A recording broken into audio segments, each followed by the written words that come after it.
Hello to all of you who have turned into Ancient Podcasting with Tyler Pennings. Today we will be discussing the creation, death, rebirth from the point of view of the Far East and Pacific Islands peoples. But to start, we have a couple of commercials, and thanks to these people for supporting our show. 7-Up Plus with calcium, introducing a whole new kind of soft drink. With real fruit juice, 10% of your daily calcium, and only 10 calories in every 8-ounce serving. It tastes so good you can feel it in your bones. For great taste with calcium, the only way to go is up. Kentucky Fried Chicken asked the leading authority to taste our honey barbecue wings. Tender, juicy wings in a savory barbecue sauce with a touch of honey. Honey barbecue wings from KFC's. The experts are buzzing about it. The creation, death, and rebirth of the universe from the point of view of the Far East and Pacific Islands people.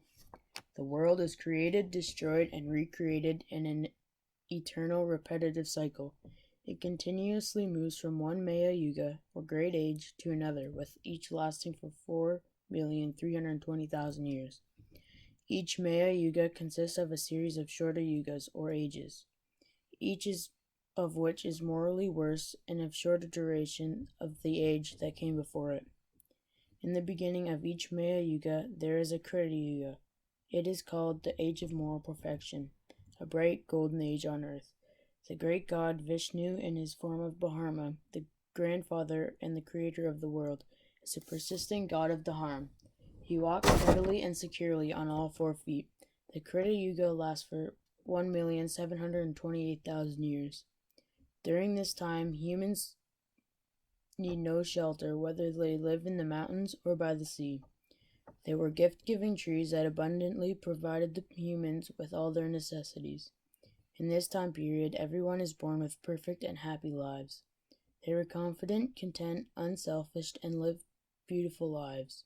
People spend their time in meditation, the high virtue, and spend their lives being loyal to Dharma. They work for the pleasure of working and not for necessity. Sorrow does not exist in this time. The second age in each Maya Yuga is the Tetra Yuga. Tetra means 3, and it refers to the fact that Dharma now walks less steadily on 3 of its 4 feet. Virtue and moral perfection still exist, but they have declined 1/4. The duration of this time period has also declined by 1/4. Vishnu, Lord of Light and the preserver of life on earth, is the ruling god. Now the people are devoted to the pursuit of knowledge, which they consider the highest virtue. In the Tetra Yuga, the gift-giving trees supply food and clothing to everyone in a manner where they need no more until the people become greedy. Then the special trees begin to disappear, and the life on earth starts to become difficult for the first time. Heavy rainfall creates rivers, and the mixture of earth and water makes the soil fertile for the growth of many new kinds of trees. Although the new kinds of trees are fruit-bearing and are useful to all humans, they do not produce the clothing and necessities needed by the humans. That means that people must work for their other necessities. Because of the rain, the other severe changes in the weather, the people also need to construct houses. In the Tetra Yuga, they are more greedy and passionate than in the Krita Yuga, and they no longer happy with what they have. In this time period, there are a lot of sin and dreadfulness. There is a lot of stealing of possessions and land from the poor to the rich, so they could become more wealthy. The third age is the Dvapara Yuga. Dava meaning the eternal Dharma now totters on 2 of its 4 feet, creating a particular and shifting balance between good and evil. Virtue and moral perfection still exist, but they have declined to another 1/4, bringing them to half their original state. Correspondingly, the length of this yuga is 1/2 of the Krita Yuga. The people now consider sacrifice to Vishnu, the preserver of life, the main virtue. In the Dvapara Yuga, disease, misfortune, suffering, and death are now part of everyone's life. The people have become more passionate in themselves and more greedy than ever, and war is a common place to be. There is some religious doctrine developed in an attempt to guide humans toward Dharma. The 4th age is the Maya Yuga, is the Kali Yuga. This is a very dark age, as Kali means war and quarrel. The harm now only hobbles along on one of his 4 feet. This age is only 1/4 of the first yuga. In this age, the people are ranked based on the amount of money and property that they own rather than their moral virtue. These people now live with constant fear of disease and death and hunger. In this dark age, the only people who are honest are the poor, and the only remaining virtue is charity. To escape the oppression of the greedy kings, a few of the people sneak out to the isolated mountains. They cover themselves with leaves and bark from the trees. They survive off the little fruit and edible roots that they can scavenge from the area. Harsh weather and the elements make these people susceptible to severe illness and death. One who lives in this time, who lives to the age of 23, is considered to be old.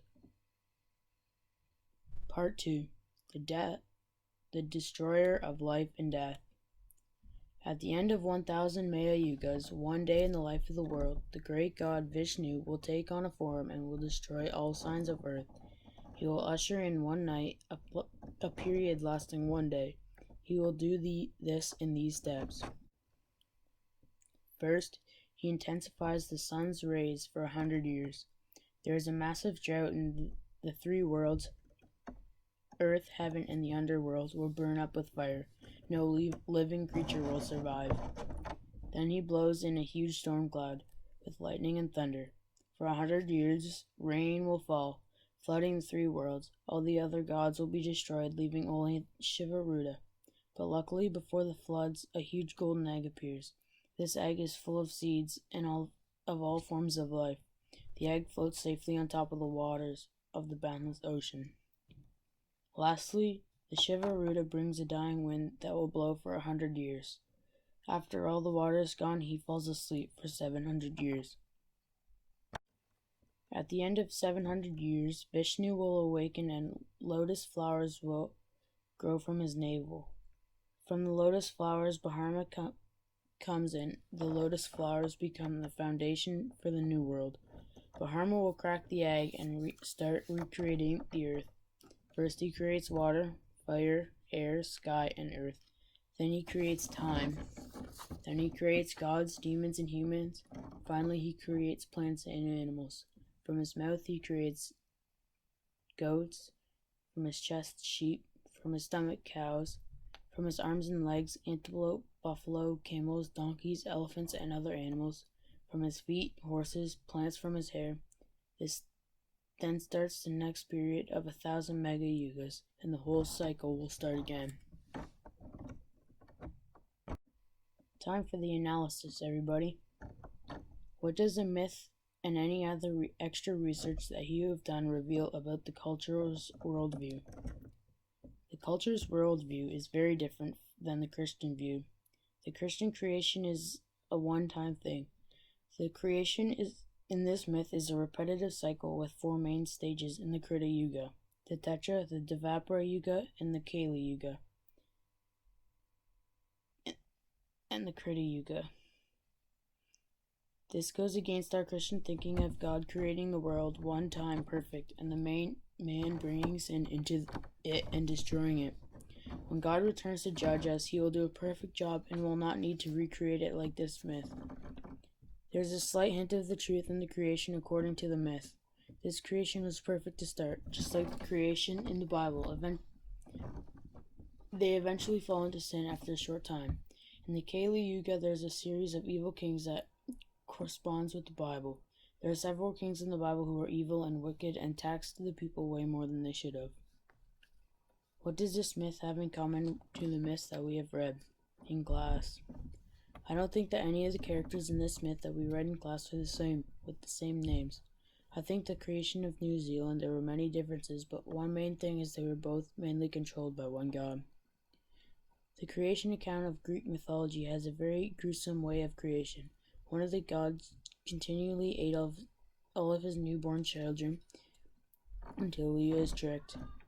The myth that I am presenting does not have that much gore in it. Overall, I really like studying this myth, and I think that all of you tuning in also enjoyed this myth as well. Thank you all for listening. If you would like to learn more about this topic, go to uselessmyths.org.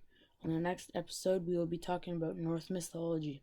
You can find me on Twitter at t.pennings03 or email me at trpennings@gmail.com for any questions, concerns, or statements.